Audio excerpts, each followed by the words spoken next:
the thing that I found with teachers is that you just ask them one question, so everything just kind of naturally comes out. The first round that we did, Chris actually came up with very specific questions. So to do with like, tell us about your training, what was it like? And to make it something more intimate and more relatable for the actors, who were Lian and Jasmine, we decided that they should do the interviewing, and then, you know, because it's closer to home if you are interviewing somebody that you know who is a teacher and they are sharing these things with you, and then you're like, oh, I didn't know that.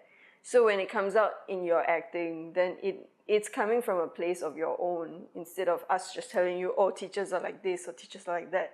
I did the interviews this time around. I actually had specific people that I wanted to talk to because I knew certain topics that I wanted to raise in this second edition of M.O.E. The material then is closer to me than it is to the actors, so I realized that, unfortunately, I only realized this later, when I saw that, you know, their interaction with the material was a certain kind of distance. And then we kind of have to ask them to keep remembering, you know, this comes from a certain place, this comes from a certain situation, or, you know, it's a particular kind of experience. So you do need to go deeper into putting yourself in the person's shoes, because they're not just a character that we made up, you know, they are based on real people. Some of them are people whom I know personally, and some of them actually are people recommended to me. So, like, I don't know, everybody knows a teacher who's got something to say. Some of them I choose for their voice, their specific voice. I find that very interesting if I can capture that as a writer and see how much of it actually translates into the acting.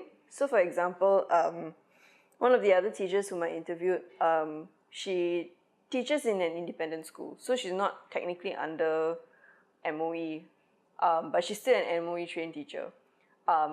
And I wanted to ask her about, you know, what is it like being a parent and being a teacher at the same time. When you're a teacher, you see the system, you experience the system every day as your work. But, you know, then you go home and your daughter or your son is like going through the same thing. Then you see their homework and you're like, you want to cry because you know what it lies in store for them if they cannot do this thing. But then, you know, as a parent, you're still like, do your homework and go for tuition, that kind of, yeah. So I found that a very interesting tension. And we had a couple of chats with people who were no longer teaching, one of whom now teaches tuition. Yeah, so one of the monologues in this current production is actually based on things that she was sharing with me. They were very forthcoming. Once I promised them that it's entirely anonymous and I will not use their name anywhere, then they were like, yeah, sure, you know, yeah.